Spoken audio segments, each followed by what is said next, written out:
इन समाचारों के प्रायोजक है Sanwariya Vastralaya, Ram Shyam garden, Chandesara bypass, Dewas road, Ujjain, और श्री राम श्याम रिजॉर्ट और marriage garden, Chandesara bypass, Dewas road, Ujjain, और Himanshi chiropractic and health care clinic, doctor Saudan Singh Dabi, Chakrawada Hariom garden, toll tax के पास, उन्हेल, नागदा रोड, उज्जैन।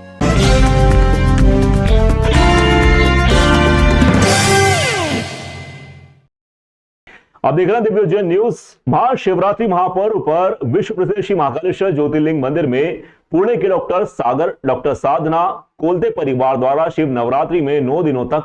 महाराज भोग व राजघराना उपटन अर्पित किया जाएगा। इसका करीब 40 लाख का खर्च है।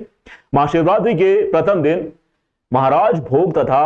राजघराना उपटन रजत पात्र में अर्पित किया जाएगा, जो कंपनी के प्रतिनिधि मुरली मनोहर जोशी तथा पंडित महेश पुजारी, पंडित गोपाल गुरुजी द्वारा गर्भगृह में अर्पित किया जाएगा। प्रतिनिधि मुरली मनोहर जोशी ने बताया कि फाल्गुन कृष्ण पंचमी के प्रारंभ होते हुए महाशिवरात्रि महापर्व के प्रथम दिन महाराज भोज में बाबा महाकाल जी को 125 किलोग्राम खजूर का भोग, दूसरे दिन 125 किलो अखरोट, तीसरे दिन 125 किलोग्राम जर्दालू,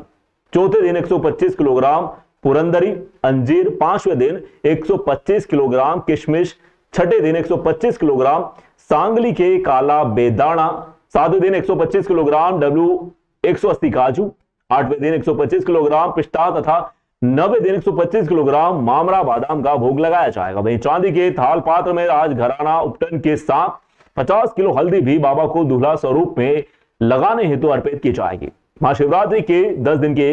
त्योहार में 12 लाख का राजघराना उपटन शुद्ध हीरक यानी कि डायमंड, स्वर्ण, रजत, पुखराज आदि नवरत्न के भस्म, चंदन तथा दुर्लभ दिव्य वनस्पति के सहयोग मिश्रित राजघराना उपटन रजत पात्र में चढ़ाया जाएगा। अभी वर्तमान में करीब 2-4 साल से पुणे के एक भक्त है सागर जी कोलते,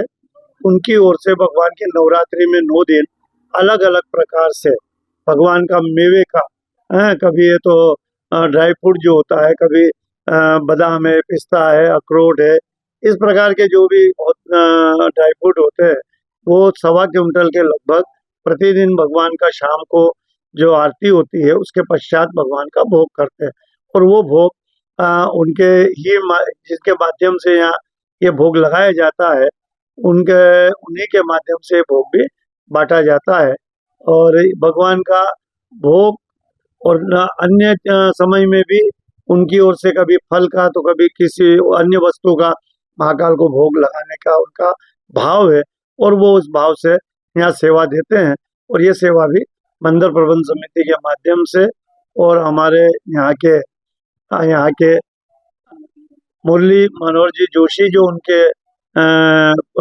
निकट के व्यक्ति हैं, जिनके माध्यम से ये सारी व्यवस्था सुचारू चलती है।